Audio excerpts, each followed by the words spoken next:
ಈ ದಿನ ಕಾನೂನು ಸೇವಾ ಸಮಿತಿ ಶಿಡ್ಲಘಟ್ಟ ವತಿಯಿಂದ ಅಂತಾರಾಷ್ಟ್ರೀಯ ಮಹಿಳಾ ದೌರ್ಜನ್ಯ ವಿರೋಧಿ ದಿನ ಹಾಗೂ ಸಂವಿಧಾನ ದಿನಾಚರಣೆ ಅಂಗವಾಗಿ ಕಾರ್ಯಕ್ರಮನ ಇಲ್ಲಿ ನಾವು ಈ ಆವರಣದಲ್ಲಿ ಹಮ್ಮಿಕೊಂಡಿದ್ದೇವೆ.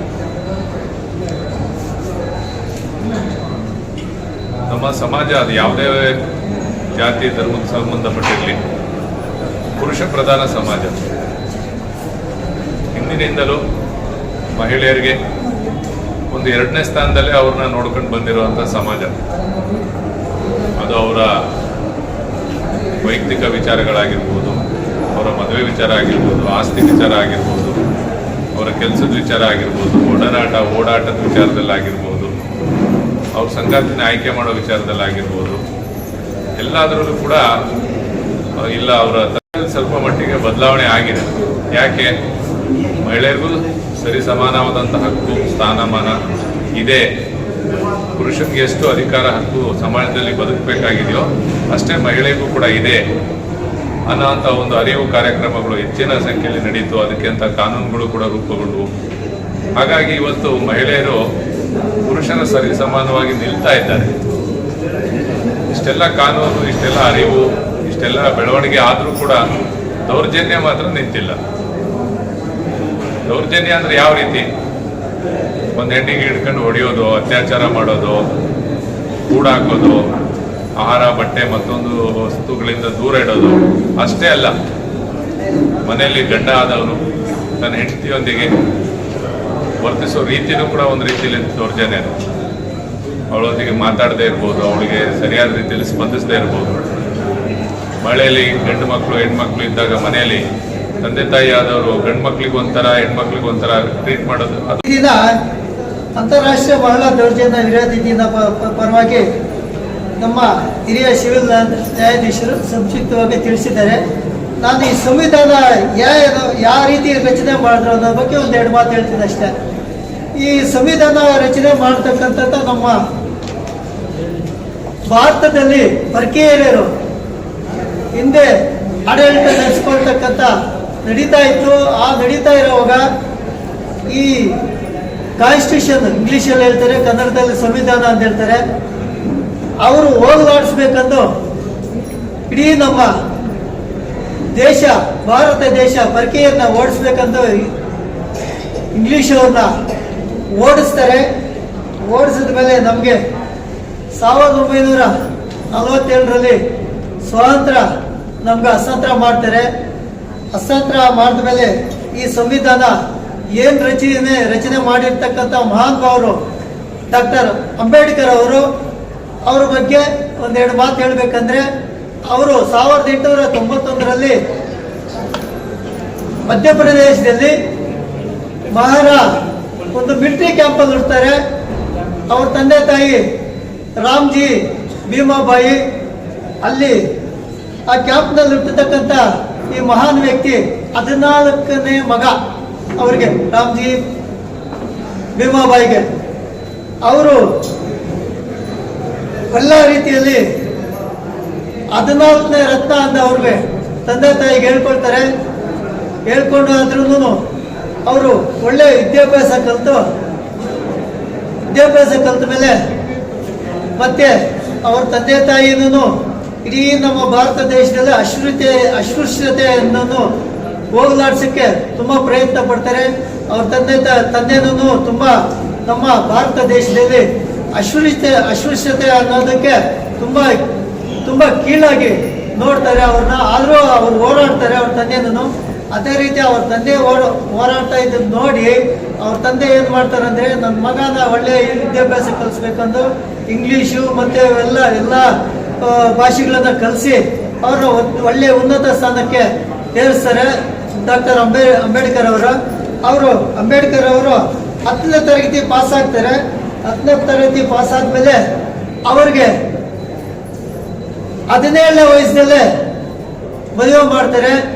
ಆಯಮ್ಮನಿಗೆ ಅವಾಗ 9ನೇ ವರ್ಷ ಆದ್ರೂ ಮೆಟ್ರಿಕ್ಯುಲೇಷನ್ ಮುಗಿಸ್ಕೊಂಡು ಮತ್ತೆ ಇನ್ನು ವಿದ್ಯಾಭ್ಯಾಸಗಳಲ್ಲಿ ಅರ್ಥಶಾಸ್ತ್ರ, ರಾಸಾಯನ ಶಾಸ್ತ್ರ ಇವೆಲ್ಲ ಇರ್ತದೆ. ಅದರಲ್ಲಿ ಒಳ್ಳೆ ವಿದ್ಯಾಭ್ಯಾಸ ಕಲಿತು ಲಾಸ್ಟಿಗೆ ಲಂಡನ್ ಆಫ್ ಸ್ಕೂಲಲ್ಲಿ ಅರ್ಥಶಾಸ್ತ್ರ ರಾಜನೀತಿ ಶಾಸ್ತ್ರ ಮುಗಿಸ್ಕೊಂಡು ನಮ್ಮ ಭಾರತ ದೇಶಕ್ಕೆ ಬಂದಿದ್ದ ತಕ್ಷಣ ನಮ್ಮ ದೇಶದಲ್ಲಿ ಯಾವ ರೀತಿ ಹಕ್ಕುಗಳು ಪಡ್ಕೋಬೇಕು ಅನ್ನೋ ಉದ್ದೇಶದಿಂದ ನಮ್ಮ ಭಾರತ ಸರ್ಕಾರ ಈ ಒಂದು ಮಹಾನ್ ವ್ಯಕ್ತಿಗೆ ವಹಿಸ್ತಾರೆ.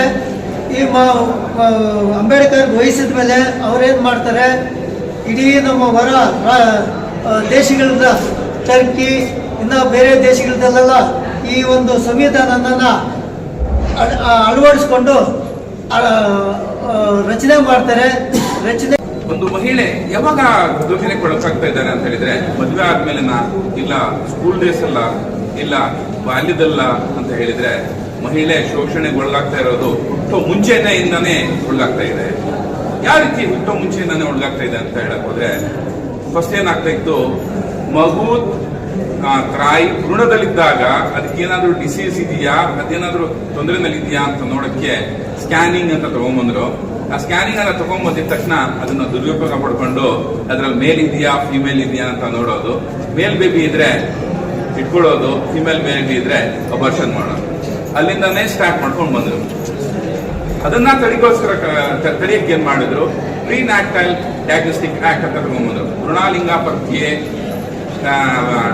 ಕಾಯ್ದೆ ಅಂತ ತಗೊಂಡ್ಬಂದ್ರು. ಭ್ರೂಣಲಿಂಗ ಮಾಡೋದು ಬೇಡ, ಭ್ರೂಣಲಿಂಗ ಮಾಡೋದು ತಪ್ಪು, ಮತ್ತೆ ಅದು ಕಾನೂನು ಅಡಿಯಲ್ಲಿ ಅದನ್ನ ಶಿಕ್ಷೆ ಅಂತ ಹೇಳಿ ತಗೊಂಡ್ಬಂದ್ರು.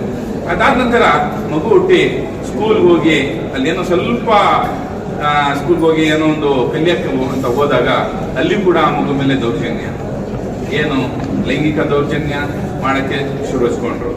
ಈ ಲೈಂಗಿಕ ದೌರ್ಜನ್ಯ ತಡೆಯೋದಕ್ಕೋಸ್ಕರ ಮತ್ತೆ ಇನ್ನೊಂದು ಕಾಯ್ದೆ ತಗೊಂಡ್ಬರ್ಬೇಕಾಯ್ತು, ಅದು ಪೋಕ್ಸೋ ಕಾಯ್ದೆ ಅಂತ ಹೇಳ್ಬಿಟ್ಟು. ಯಾವ ಮಟ್ಟಕ್ಕೆ ದೌರ್ಜನ್ಯ ಬೆಳೀತಾ ಇತ್ತು ಅಂದ್ರೆ ಮಕ್ಕಳನ್ನ ಎಲ್ಲಂದ್ರೆ ಅಲ್ಲಿ ಹಿಡ್ಕೊಳ್ಳೋದು, ರೇಪ್ಗಳು ಮಾಡೋದು, ಅದ್ರ ಮೇಲೆ ಅತ್ಯಾಚಾರಗಳನ್ನು ವಿವಿಧ ರೀತಿಯಲ್ಲಿ ಅತ್ಯಾಚಾರಗಳನ್ನ ಮಾಡೋದು ಎಲ್ಲ ಮಾಡ್ಕೊಂಡು ಹೋಗ್ತಾ ಇದ್ರು. ಅದಕ್ಕೋಸ್ಕರ ನಿರ್ಭಯ ಆಕ್ಟ್ ಅಂತ ತಗೊಂಡ್ಬಂದು ಶಿಕ್ಷೆ ಪ್ರಮಾಣವನ್ನು ಹೆಚ್ಚಿಸಿದ್ರು. ಶಿಕ್ಷೆ ಪ್ರಮಾಣ ಹೆಚ್ಚಾದ್ರೆ ಏನಾದ್ರು ಕಮ್ಮಿ ಆಗುತ್ತೆ ಅನ್ನೋ ಅಂತ ಹೇಳ್ಬಿಟ್ಟು, ಆದ್ರೂ ಕೂಡ ಕಮ್ಮಿ ಆಗ್ತಾ ಇಲ್ಲ. ದಿನ ದಿನ ದಿನ ದಿನ ಹೆಚ್ಚಾಗ್ತಾನೆ ಇದೆ. ಕೋರ್ಟ್ಗಳಲ್ಲಿ ನೋಡಬಹುದು, ಸುಮಾರು ಜನ ಮಕ್ಕಳನ್ನ ಕರ್ಕೊಂಡ್ಬಂದು 164 ಸ್ಟೇಟ್ಮೆಂಟ್ಸ್ ನ ಕೊಡ್ತಾ ಇದ್ದಾರೆ. ಅದನ್ನ ಈಗಲೂ ತಡೆಯಕ್ಕೆ ಸಾಕಷ್ಟು ತೊಂದರೆ ಆಗ್ತಾ ಇದೆ. ಅದಕ್ಕಿಂತ ಮುಂಚೆ ನಾವು ನೋಡಿರ್ಬೋದು, ಈ ಸತಿ ಪದ್ಧತಿ ಅಂತ ಇತ್ತು. ಸುಮಾರು ಜನ ಗೊತ್ತಿದೆಯೋ ಇಲ್ಲೋ ಗೊತ್ತಿಲ್ಲ. ಏನಂದ್ರೆ ಸತಿ ಪದ್ಧತಿ ಅಂದ್ರೆ ಗಂಡ ಸತ್ತಿದ ತಕ್ಷಣ ಅದನ್ನ ಜೊತೆ ಕರ್ಕೊಂಡೋಗಿ ಹೆಣ್ಣನ್ನ ಕೂಡ ಸಾಯಿಸ್ಬಿಡ್ತಾ ಇದ್ರು. ಆ ಸುಡೋ ಈಗ ಏನು ಗಂಡನ್ನ ಸುಡ್ತಾ ಇದ್ರು ಅದನ್ನೇ ಅದರಲ್ಲಿ ಹೆಣ್ಣನ್ನು ಕೂಡ ಕರ್ಕೊಂಡೋಗಿ ಹಾಕಿ ಸುಟ್ಟಾಕ್ತಾ ಇದ್ರು.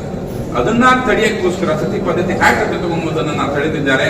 ಈಗ ಸುಮಾರು ಕಡೆ 99.9% 100% ಕಮ್ಮಿ ಆಗಿದೆ. ಈಗಲೂ ಕೆಲವೊಂದು ಕಡೆ ನಾರ್ತ್ ಕಡೆ ಆ ಕಡೆ ಈ ಕಡೆ 1 or 2 ಕೇಸಸ್ ಕಂಡು ಬರ್ತಾ ಇದೆ ಈಗಲೂ. ಅದು ಕಂಪ್ಲೀಟ್ ಆಗಿ ಹೋಗಿಲ್ಲ. ಅದಾದ ನಂತರ ಆ ಮಗು ಬಾಲ್ಯ ವಿವಾಹಕ್ಕೆ ಎಂಟ್ರಿ ಆಗಿ ಬಾಲ್ಯ ವಿವಾಹದಲ್ಲಿ ತೊಂದರೆಗಳನ್ನ ಸಿಕ್ಕಾಕೊಳ್ತಾ ಇದೆ. ಅದನ್ನ ಚೈಲ್ಡ್ ಮ್ಯಾರೇಜ್ ಆಗಿ ತಗೊಂಡ್ಬಂದು ಅದನ್ನು ಕೂಡ ಬಾಲ್ಯ ವಿವಾಹ, ಹೆಣ್ಮಗು 18 ವರ್ಷ ತುಂಬಬೇಕು, ಗಂಡು ಮಗು 21 years 21 ವರ್ಷನ ತುಂಬಬೇಕು, ಅವಾಗಲೇ ಅವ್ರನ್ನ ವಿವಾಹಗಳು ಮಾಡಬೇಕು ಅಂತ ಹೇಳಿ ಇದು ಚೈಲ್ಡ್ ಮ್ಯಾರೇಜ್ ಆಕ್ಟ್ ಅನ್ನ ತಗೊಂಡ್ಬಂದ್ರು. ಅದಾದ ನಂತರ ಆ ಮಗು ಒಂದು ಏನಾದ್ರು ಬಾಲ್ಯಕ್ಕೆ ಬಂದು ಒಂದು ಏಜ್ ಆಫ್ ಮೆಜಾರಿಟಿ ಅಟೈನ್ ಮಾಡಿ ಒಂದು ಕೆಲಸಕ್ಕೆ ಹೋದಾಗ ಕೆಲಸದಲ್ಲೂ ಕೂಡ ಅತ್ಯಾಚಾರಗಳು. ಯಾರಿಂದ ಅತ್ಯಾಚಾರ ಅಂದ್ರೆ ಅವರ ಹಿಯರ್ ಅಥಾರಿಟೀಸ್ ಇಂದ, ಅವರ ಸಹೋದ್ಯೋಗಿಗಳಿಂದ, ಮತ್ತೆ ಬೇರೆ ಬೇರೆ ರೀತಿಯಲ್ಲಿ ಅವರ ಮೇಲೆ ಅತ್ಯಾಚಾರಗಳನ್ನ ಶುರುವಿಸ್ಕೊಂಡ್ರು. ಅದಕ್ಕೋಸ್ಕರ ಏನ್ ಮಾಡಿದ್ರು, ಇನ್ನೊಂದು ಕಾಯ್ದೆ ತಗೊಂಡ್ಬಂದು ಎಲ್ಲಿ ಹೆಣ್ಣುಮಕ್ಳು ಜಾಸ್ತಿ ಇರ್ತಾರೋ ಅಲ್ಲೊಂದು ಕಮಿಟಿ ಫಾರ್ಮ್ ಮಾಡಬೇಕು. ಆ ಕಮಿಟಿಯಲ್ಲಿ ಹೆಣ್ಮಕ್ಳನ್ನು ಕೂಡ ಅಧ್ಯಕ್ಷತೆಯನ್ನ ಕೊಡಬೇಕು. ಅಲ್ಲಿ ಏನ್ ತೊಂದರೆ ಆಗ್ತಾ ಇರುತ್ತೋ ಅದ್ರ ಬಗ್ಗೆ ಆ ಕಮಿಟಿನಲ್ಲಿ ಸವಿವರವಾಗಿ ಹೇಳಬೇಕು ಅಂತ ಹೇಳಿ ಅದೊಂದು ತಗೊಂಡ್ಬಂದ್ರು. ಅದಾದ ನಂತರ ಮಹಿಳಾ ಮತ್ತೆ ಏನಾಗುತ್ತೆ, ಮದುವೆ ಮಾಡ್ಕೊಂಡು ಗಂಡನ ಮನೆ ಹೋದ ತಕ್ಷಣ ನಮ್ಮ ನ್ಯಾಯಾಧೀಶ ಸಾಹೇಬ್ ಹೇಳಿದಂಗೆ ಹೊಡಿಯೋದು, ಬಡಿಯೋದು, ವರದಕ್ಷಿಣೆ. ಮದುವೆ ಮುಂಚೆ ವರದಕ್ಷಿಣೆ ಇಷ್ಟು ಕೊಡಬೇಕು ಅಂತ ಕಿರ್ಕೊಳ, ಮದುವೆ ಆದ ನಂತರ ವರದಕ್ಷಿಣೆ ತಗೊಂಡ್ಬನ್ನಿ ಅಂತ ಕಿರ್ಕೊಳ. ಅದೇ ರೀತಿ ದಿನ ದಿನ ದಿನ ದಿನ ಏನಾಗ್ತಾ ಇದೆ, ಹೆಣ್ಮಕ್ಳ ಮೇಲೆ ದೌರ್ಜನ್ಯಗಳು ಹೆಚ್ಚಾಗ್ತಾನೆ ಹೋಗ್ತಾ ಇದೆ. ಈಗ ಹೊಸ ಟ್ರೆಂಡ್ ಒಂದು ಬಂದಿದೆ. ಏನಂದ್ರೆ ಹೆಣ್ಣು ಮಕ್ಕಳು, ನಾನು ಒಂದು ರಿಕ್ವೆಸ್ಟ್ ಮಾಡ್ಕೊಂತೀನಿ, ಏನಂದ್ರೆ ಸುಮಾರು ಹೆಣ್ಮಕ್ಳು ಏನ್ ಮಾಡ್ತಾ ಇದ್ದಾರೆ, ಸೋಷಿಯಲ್ ಮೀಡಿಯಾದಲ್ಲಿ ಇನ್ವಾಲ್ವ್ಮೆಂಟ್ ಜಾಸ್ತಿ ಆಗ್ತಾ ಇದೆ. ಏನು ಇನ್ಸ್ಟಾಗ್ರಾಮ್ ಯೂಸ್ ಮಾಡೋದು ಜಾಸ್ತಿ ಆಗ್ತಾ ಇದೆ, ಫೇಸ್ಬುಕ್ ಯೂಸ್ ಮಾಡೋದು ಜಾಸ್ತಿ ಆಗ್ತಾ ಇದೆ, ವಾಟ್ಸ್ಆಪ್ ಯೂಸ್ ಮಾಡೋದು ಜಾಸ್ತಿ ಆಗ್ತಾ ಇದೆ. ಅದ್ರಲ್ಲಿ ತಾವು ಏನ್ ಮಾಡ್ತಾ ಇದ್ದೀರಿ, ನಿಮ್ಮ ಸೆಲ್ಫಿಗಳನ್ನ ಹಿಡಿದು ಅಪ್ಲೋಡ್ ಮಾಡ್ತಾ ಇದ್ದೀರಿ. ಏನ್ ನೀವು ಸೆಲ್ಫಿಗಳನ್ನ ಹಿಡಿದು ಅಪ್ಲೋಡ್ ಮಾಡ್ತಾ ಇದ್ದೀರೋ ಆ ಸೆಲ್ಫಿಗಳಲ್ಲಿರುವಂತಹ ಇಮೇಜಸ್ ನ ತಗೊಂಡು ಏನ್ ಮಾಡ್ತಾ ಇದ್ದಾರೆ, ನಿಮ್ಮ ನೇಕೆಡ್ ಫೋಟೋಸ್ ಆಗಿ ಕನ್ವರ್ಟ್ ಮಾಡಿ ಬ್ಲಾಕ್ ಮೇಲ್ ಮಾಡಕ್ ಶುರುವಿಸ್ಕೊಂಡಿದ್ದಾರೆ. ಸುಮಾರು ಆಪ್ಸ್, ಚಾಟ್ಸ್ ಆಪ್ಸ್ ಅಂತ ಬಂದ್ಬಿಟ್ಟಿದೆ, ವಿಡಿಯೋ ಚಾಟ್ ಆಪ್ಸ್ ಅಂತ ಬಂದ್ಬಿಟ್ಟಿದೆ. ಅದ್ರಲ್ಲಿ ಸುಮಾರು ಹೆಣ್ಮಕ್ಳು ಇನ್ವಾಲ್ವ್ ಆಗ್ತಾ ಇದ್ದಾರೆ. ಆ ಇನ್ವಾಲ್ವ್ ಆಗೋ ರೀತಿಯಲ್ಲಿ ಆ ಏನು ವಿಡಿಯೋಸ್ ಮಾಡ್ಕೊಂಡಿರ್ತಾರೋ ಅವರು ಅದನ್ನ ತೋರಿಸಿ ಎಲ್ಲೋ ಒಂದ್ ಕಡೆ ಬರುವಂತ ಇಲ್ಲ ದುಡ್ಡು ಕೊಡು ಅಂತ ಹೇಳಿ ಅವ್ರನ್ನ ಹಿಂಸೆಗೆ ಒಳಗಾಗಿ ಸುಮಾರು ಹೆಣ್ಮಕ್ಳು ಏನ್ ಮಾಡಿದ್ದಾರೆ, ಆ ಹಿಂಸೆಯನ್ನ ತಾಳಲಾರದೆ ಸುಸೈಡ್ಗಳು ಕೂಡ ಮಾಡ್ಕೊಂತ ಇದ್ದಾರೆ. ಅದನ್ನೆಲ್ಲ ತಿಳಿಬೇಕಂದ್ರೆ ಏನಾಗ್ಬೇಕು, ನಾವು ಇದನ್ನೆಲ್ಲ ಅವಾಯ್ಡ್ ಮಾಡೋದನ್ನ ಕಮ್ಮಿ ಮಾಡ್ಕೊಂಡು ಹೋಗ್ತಾ ಇರಬೇಕು.